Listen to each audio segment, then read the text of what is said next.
and welcome everyone. Again, thank you for your patience.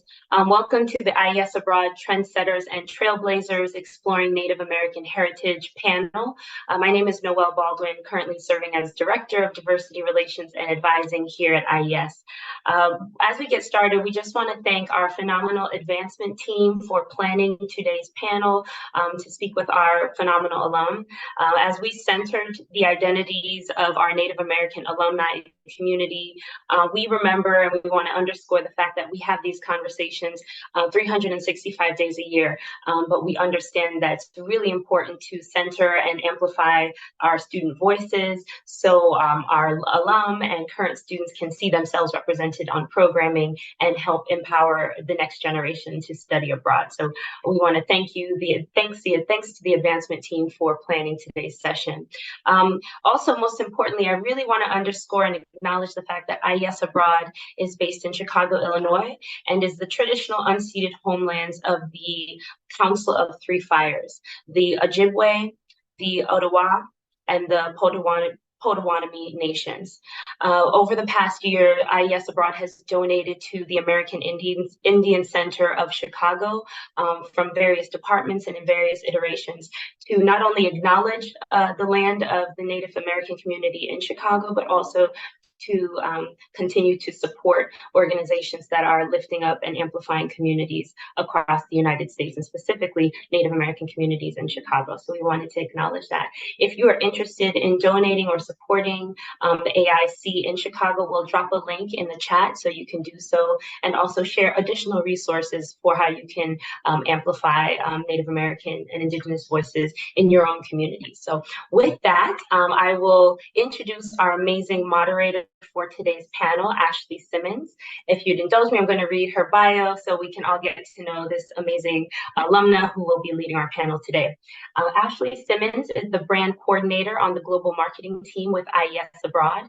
She is an alumna of IES Abroad's Granada program, Spring 2016, and was named the 2015-2016 Blogger of the Year. Ashley is born and raised and based in Washington, D.C. She received her bachelor's degree in English and creative writing from Brandeis University and her master's degree in organizational dynamics from the University of Pennsylvania. She uses her passion and expertise within writing to help brands and people bring their stories to life, noting her love of storytelling as the driving force for her work. Ashley was also named IES Abroad's Inclusion Champion of the Month for April of this year, and she led a diversity, equity, and inclusion training for her team. When she's not chasing after her dog Roman, she's considering ways to use writing and stories to bring people together of different backgrounds, cultures, and moving forward in the spirit of her time abroad. So with that, welcome Ashley Simmons to the stage. Thanks, Ashley. Thank you, Noelle. With Latinx Heritage Month, with Asian American Pacific Islander Heritage Month, with Pride, so many different things that we've celebrated. And now we are in Native American Heritage Month and want to celebrate the work and the adventures of our alumni who have studied abroad and who are Native American. So we have Beau here. Hello, Beau. Thank you for being here with me. And I believe Les has called in, but I'll start with Beau. Beau studied abroad with IES Abroad Milan in spring 2018 and is a Gates Millennium Scholar, Gilman Scholar, and a 2-time Fulbright grantee to Italy. He completed his semester abroad in Milan in the spring of 2018, but in his free time, he enjoys learning Italian, going for aperitivo with friends, and traveling. And you're currently also still based in Milan. So nice to have you coming to talk to us from there. And Les, I believe, is Les pinned too? Yes, I am. I'm right here. Oh, okay, good. Hi. Hello. So Les, hello. Junior year with IES Abroad in Vienna in 1965 to 66. He has spoken and written widely on climate change, energy, resiliency, and Native American matters. He recently published his first novel, Synergy, a legal thriller set against the backdrop of corporate greed and international terrorism. So I would love for us to bring the work that you all enjoy doing and how you have your creative spaces in the world into the conversation today, just to talk about what it was like to study abroad with respect to our specific identities, reflect on your experience, and just see how you are a trendsetter and a trailblazer in your own space. Did you guys want to add anything before we jump into the question? I think we're ready to get started. Thanks, Ashley, for the introduction. Absolutely. Okay, cool. So my first question for you today is, why did you study abroad, and who or what inspired you to go abroad? That's a good question. I think I was, let's see, I went to a small, tiny liberal arts college in Indiana. So in the middle of nowhere, DePaul University, great program. But I think I was itching from the very get-go to go abroad. So the second I had a chance to, I kind of played around with where I wanted to go. And one of the only music programs available to us was IES's Music and Traditions program here in Milano. So leaped at that opportunity, and at that point I was like 3 years into my bachelor's of voice performance degree. So I had encountered Italian in the form of like lyric diction for singing and like Italian classes, and to me it was the language that I kind of like felt a special connection to, because we have to also take German and French. So that was the one that spoke to me, and it was perfect when I had the chance to kind of hop on over to Italy for a semester. So, yeah. For me, I went to Santa Clara University at the time. They were doing an experimental program. They called the honors divisions. There were 10 women and 10 men in it. And we were pretty much isolated from the normal college experience. Most of our classes were 3 or 4 hour seminars, just ourselves and one professor. So when it came to my junior year, I had to select for one of my 2 majors. It was philosophy and poli-sci, and I was minoring in theology. And the philosophy dean insisted at the end of my second semester, close to that, the second year, I had to pick my thesis that I had to write for my senior year. And I chose a guy named Ludwig von Wittgenstein, who was from Vienna and was a rather esoteric but very fascinating mystic.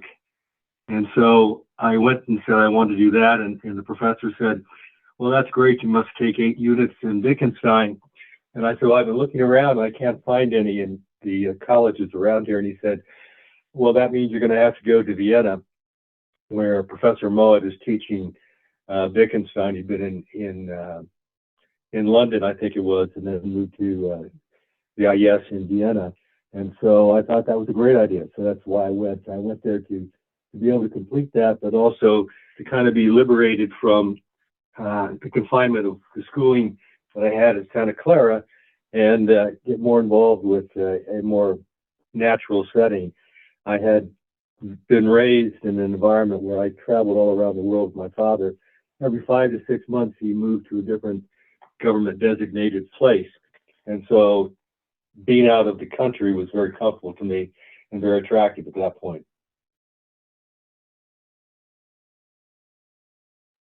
I love that. Thank you so much for sharing y'all's journeys and kind of what got you there.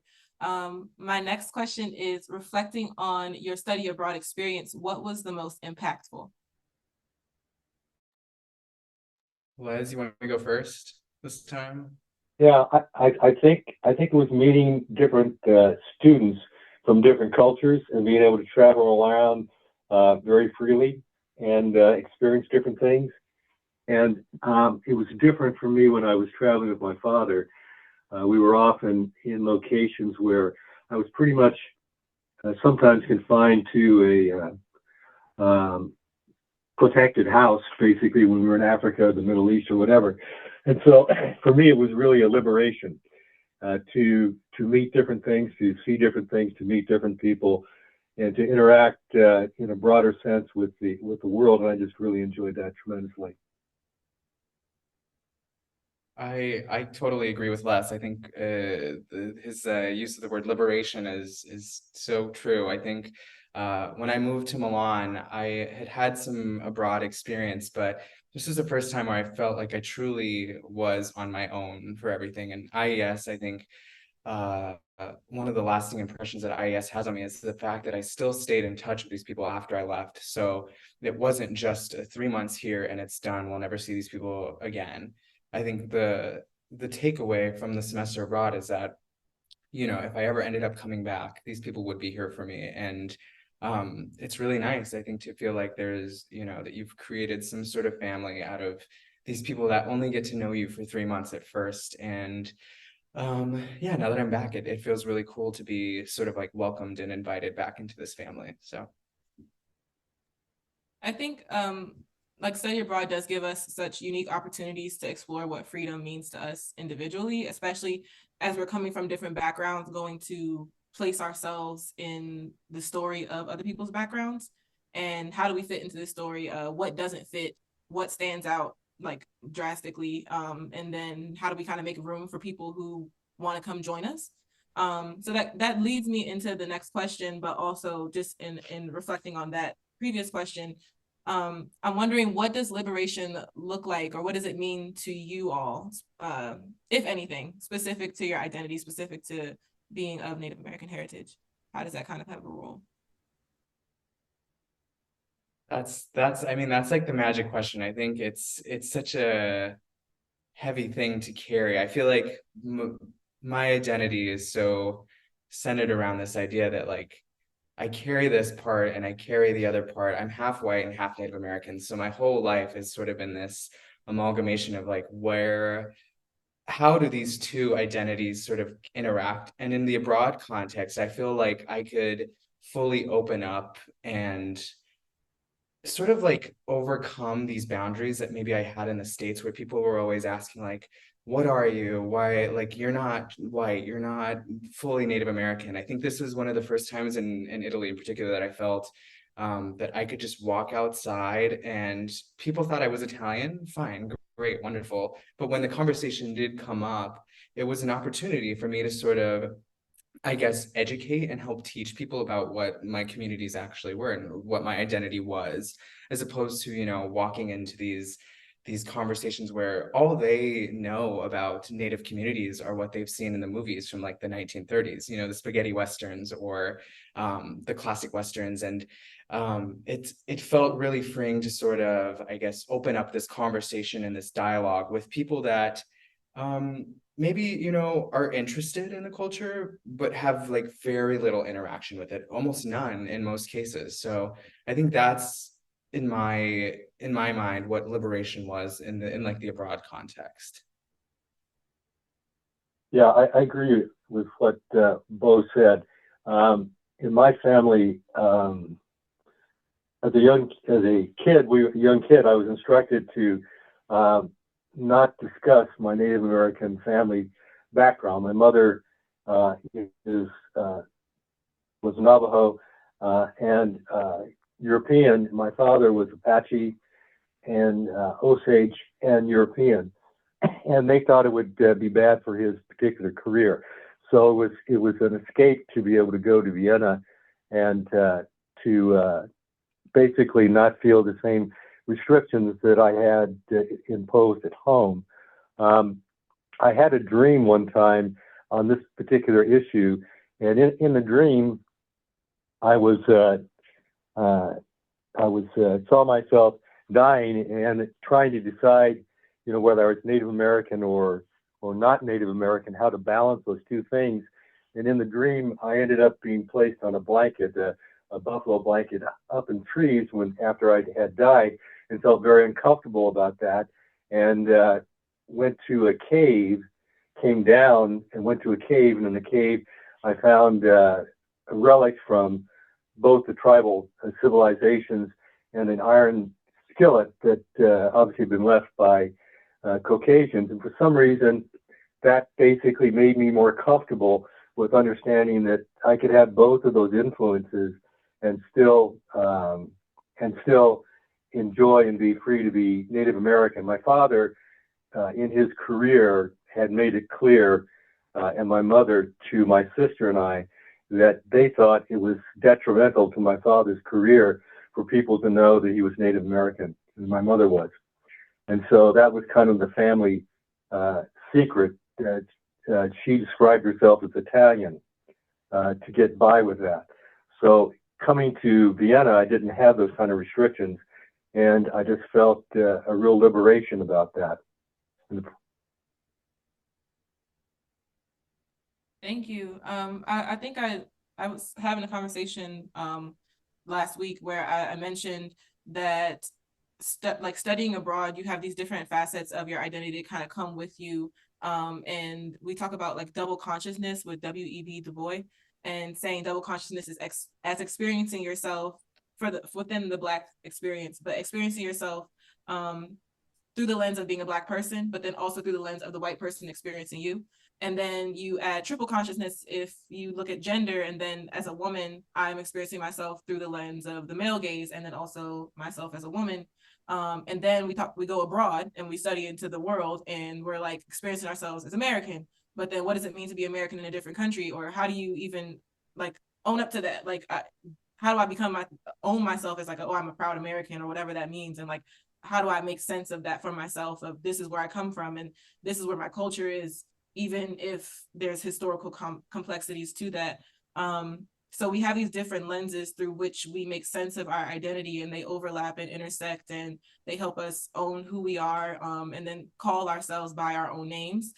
Even when you just said, Les, that your father, it could have been detrimental for him to acknowledge his Native American heritage in the workspace. It can even be detrimental sometimes with people's names, specifically of like, how do I pronounce that? Where is that from? Who are you? What are you? I've shared before on panels in the past that my name is my mother picked Ashley Simmons because it was a relatively easy name to pronounce. You can't really tell what my identity is off of just seeing my name. And then trying to make sure I had as many doors open as possible.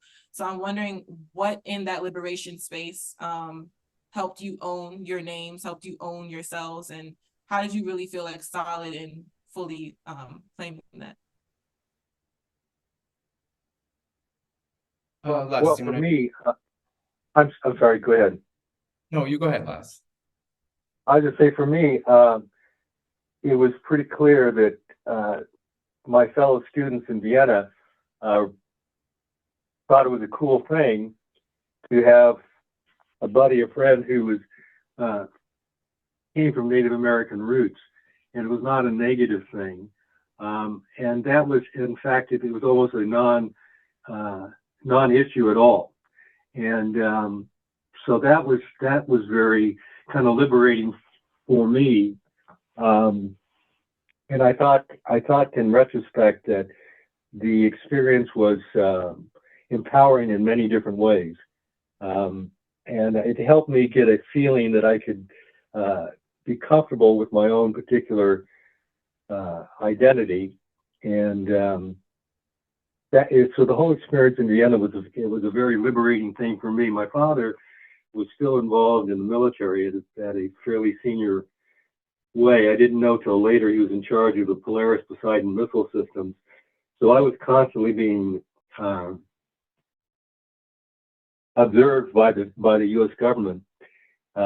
They were concerned about my safety, primarily because they were concerned that I would be used as a tool to manipulate my father, who was in charge of the Polaris Poseidon missile system at that time. But I did not know that, and so I did not feel restricted that way. And so the whole experience for me was a very liberating way, and a way to feel very comfortable with my background.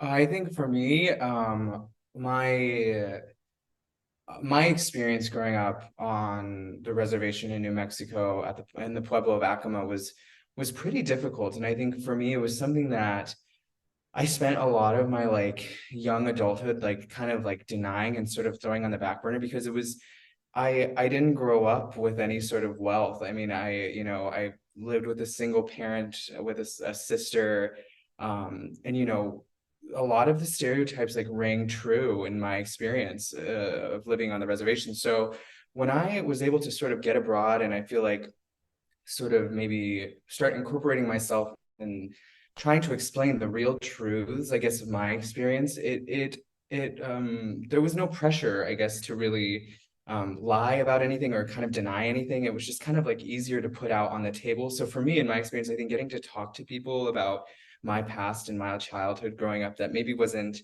so sugar-coated or necessarily like something that you would see in the movies, I think it was really freeing. And I think that's one of the things that is still hard to talk about to this day is like just about my upbringing in general. And I think any chance that I get to tell people like these are the realities. And, you know, now the fact that I'm living abroad and the fact that I made it and got to leave, that's liberation in itself. And I still think about this all the time because I still have family there.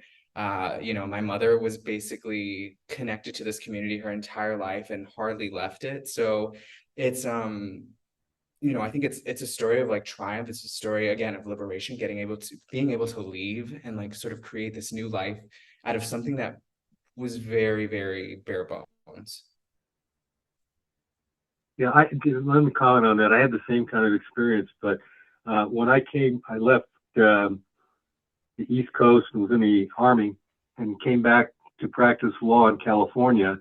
And when I got down, had a law firm, and then I came down to Los Angeles, was a trial lawyer at that time, and was offered a job I couldn't refuse in a sense, and came down there. And when I filled out the form, the HR department, a woman named Kit Davis, who was a very, very nice lady, I looked at it later because I was hired before I filled out the form as a trial lawyer, and she was concerned about putting Native American down on my record there. She thought that would be injurious to my career at the company.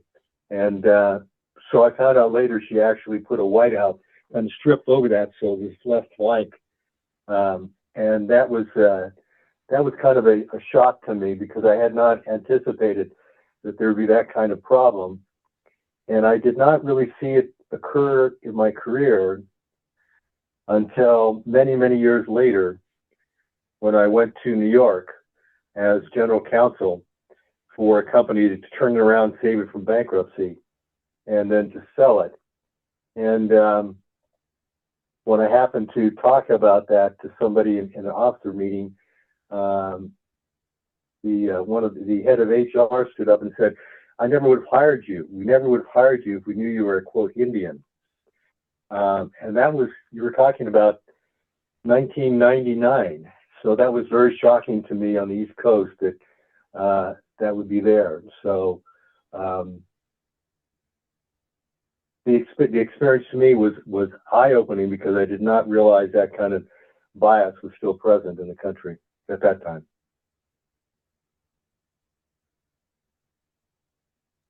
It can be interesting to navigate the things that we see like pop up that we weren't expecting to pop up. But I think that the commitment to doing this work and to being representative in certain spaces helps make space for you know, future generations to do the same. And that kind of leads into my next question too, which is like, this is the first time we've been able to do a panel like this. So thank you all for being here and making history with this panel. But I'm wondering too, with it being trendsetters and trailblazers, how are you blazing a trail for future generations just by being yourselves? And that can be like research, program acceptances, whatever else you're doing in your life.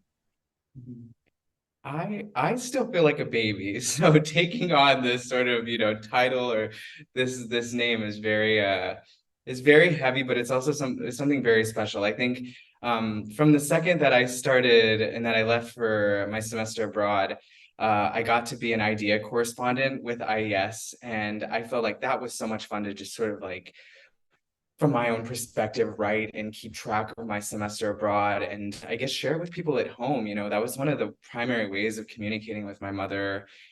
She was always the first person to like text me after I would like release a blog, and she would be like, "Oh, I just read it, it's amazing." And it just little things like that where she would continue to share it. And I think it feels really special. I mean, I can't say that I get home to my community as much as I wish I could, but I think there's something really special about the online presence and the presence here in this country that I've created that feels like I am doing good work, and hopefully work that I can take back to share with the people from my home community.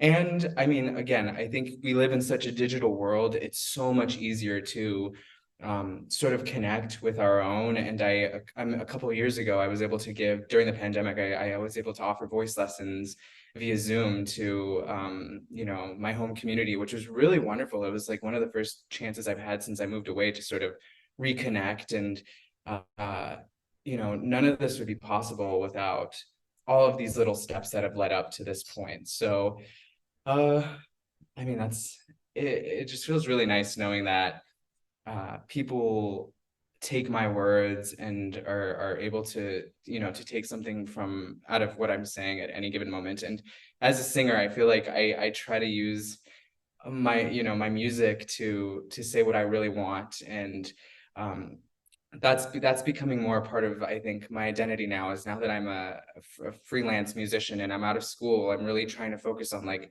how do I incorporate my identity, my indigeneity into the music that I'm programming. Because I do want something to say. I have something to say. It's sort of now transferring that idea into this really you know, strict, confined world of Western classical music, which I think from the very get-go, I've always sort of been, you know, pushing away, because I think I'd rather tell the stories of our people and of our modern society than sort of jump back to people who were writing 200-300 years ago. So this is it's a huge responsibility, and I feel honored that I even get to, you know, claim the title even on this little webinar. So it's really nice. Well, for me, I think when I went to New York and experienced the pushback and frankly the bias that I encountered back there, that caused me to change the way I kind of responded to the general environment. I mean, up until that point, I think I was someone who was very comfortable with people around me who understood what my background was and ancestry was and what my values were. And that didn't seem to be challenged. But when I went to New York, I found that was not the case. In fact, when I came aboard the company there, that I was brought back under an agreement to try to restructure it, because it would have been in bankruptcy, except no one wanted to acquire it at that time, I think. And so I came back. They came out 5 times to California to try to convince me to come back and help restructure this company, which I did. And then when they found out that I was Native American, the senior VP for HR stood up and said, "We never would have hired you if we'd known that." And I said, "Well, you never asked me." And so I encountered that kind of prejudice for the first time in an intense way. And the city where we were building a house, Lake Casanova, decided to revoke the building permit. A variety of other things began to happen. My family was, quite frankly, victimized in the sense that somebody poisoned our dog. The house that we'd started construction, someone set a fire to, and a variety of other things occurred. I had never really understood that there could still be that degree of racial prejudice in the country. But in any event, those things we finally worked out all of that. And I joined a group, which was an outreach group for tribal people there. It was set up as a source, particularly for the elderly, and also for community leaders there, and became heavily involved in the Iroquois group there. And then I helped found a group that was intended to reach out to the culture and needs of the Iroquois. And I still am on the board of directors as their chairman out there. So we implemented a number of programs for the elderly and for other people there. And I think that was a way of standing up for the culture and also educating the people up there at a time when it was in upstate New York, when it was extremely racially biased. So that was a learning process for me. I did not really expect that to be something. This was in 1999, but I'm still with the institute there on its board of directors, and we're still working with outreach for kids and for adults, for the elderly, and for preservation of the Iroquois and Native American culture in general.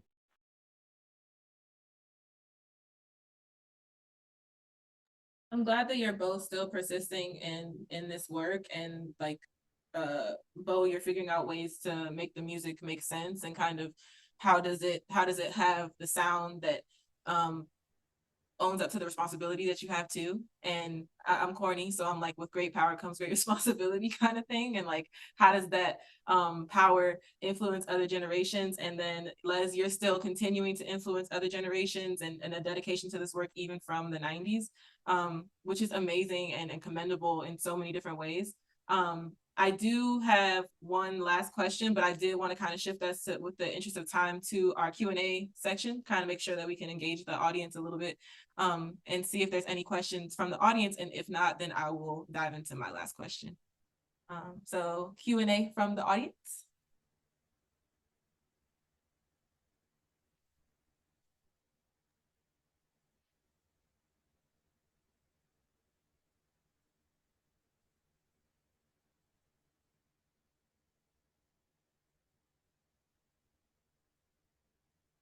I'll give y'all about like 30 seconds to drop anything, if anything comes to mind.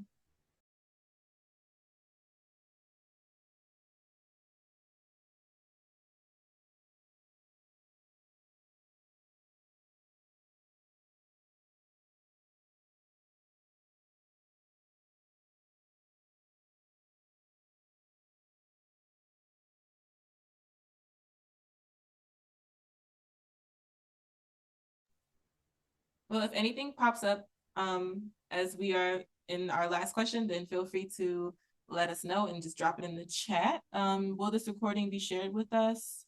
I was only just now able to join. I believe the recording will be shared and put on the website, so that on our IES Abroad website, so that everyone can revisit it. Amari is asking, best preferred term, Native American, Indigenous, or Indian? Did either of you want to speak to that? Yeah, I think I prefer Native American or Indigenous. I think both are equal. I feel like Indian is a little harsher. I actually started like an association at my school, in my undergrad, called the Native American and Indigenous Peoples Association, and it felt like a wide umbrella. So that I think both terms really capture what I would consider myself. Yeah, I would agree with that. I think Native American is a title that or a category I'm more comfortable with than Indian, because it has historical backgrounds that I understand that I'm not comfortable with. Mainly Columbus thinking he was in India at the time he landed in the New World, but so I am more comfortable with the concept of being a native to America.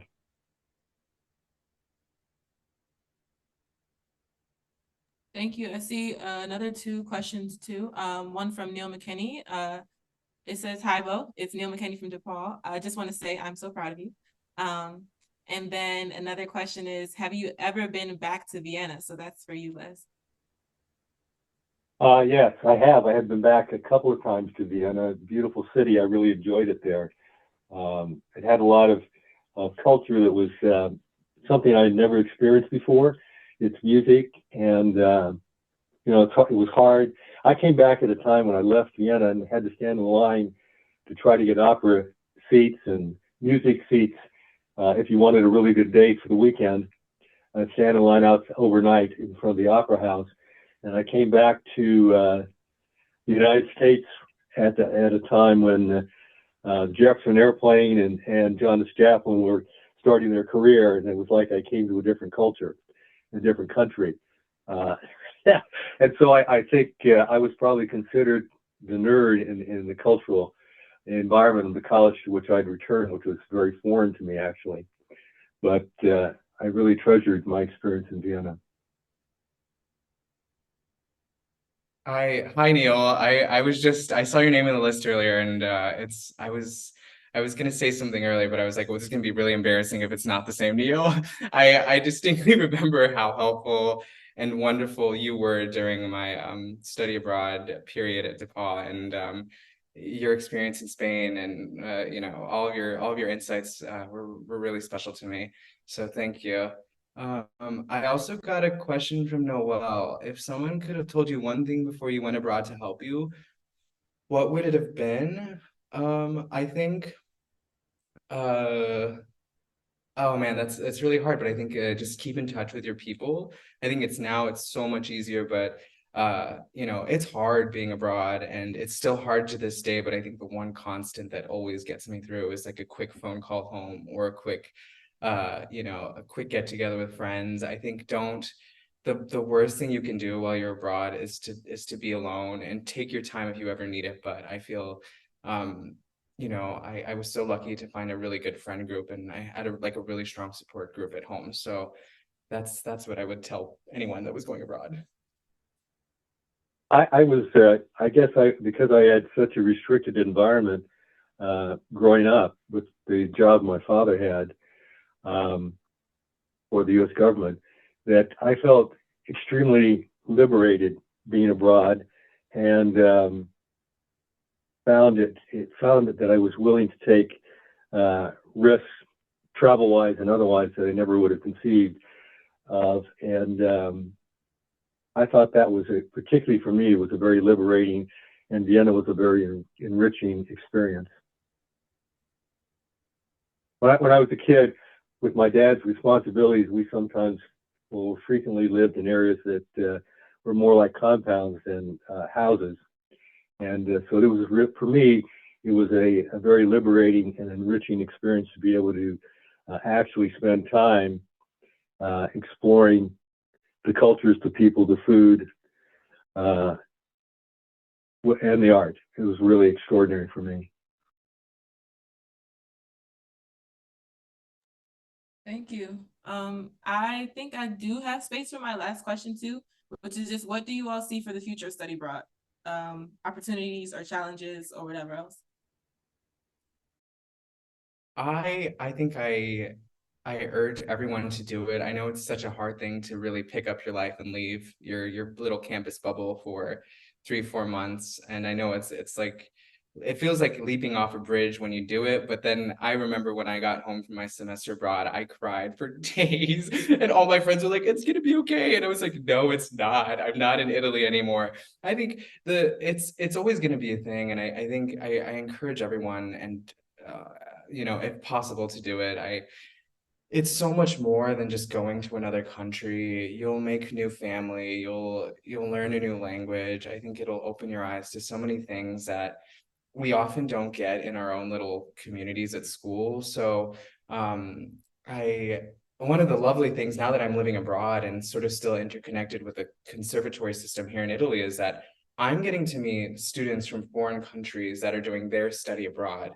So everybody wants to do their study abroad in Italy. So a lot of my friends are, very international, and that's one of the really special things I feel like with my community here in Milan in particular, is that I'm hanging out with Italians, but most of my group it's just so diverse, and it's really wonderful to sort of create these bonds and make these families that, now they've opened doors to me to travel to their respective home countries and give concerts, and it just feels really beautiful to, these people are my colleagues, these people are my friends, these people are, they're going to give me the next opportunity. They're going to be there if I ever need help. And I think that's something that we don't really get to hear much about while we're on the other side of the jumping board before we leave for study abroad. Well, for me, I just found it extraordinarily liberating and enriching. It was a sense of freedom and self-development that I don't think I would have had any other place. And so for me, it was an extraordinarily maturing thing. I mean, I think looking back on it, I'm quite convinced I would not be as successful as I am, to whatever extent that is, as an adult, had it not been for that experience. It was like finding myself anew, and really for the first time, and exploring cultures in an intimate way that I was not allowed to do before. My dad was in the government, but we moved every 5 months around the world, rarely in the United States. And normally I was in an environment of restricted access to people because of my father's work.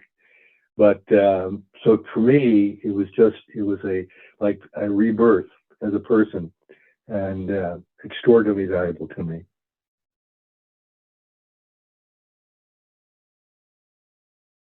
Thank you both. I am also looking at the time again. I really love how we were able to discuss the ways that study abroad has been liberating for us, and then what you all are each doing in your respective spaces and respective fields around the world to continue to be liberating and to continue to, oh, sorry, I was looking at Bo's comment. Bo is sharing in the comment section or in the chat how you can find his upcoming performances and social media information. But thank you both for being here today. Thank you for your time and for your thoughts, for your reflections. This means so much to everyone here at IES Abroad and also to me. So thank you for joining my Trendsetters and Trailblazers exploration. But if you have any last comments, you may make them now. But thank you again. Thank you. For me, it was a extraordinarily liberating, maturing, and grounding the year in Vienna. Thank you. Yeah, thanks to Jody, Dawn, Noelle, Ashley. Really, really great questions. And it's always a pleasure to come back to IES and be able to help out in any way. So thanks. Thank y'all. Thank you for joining.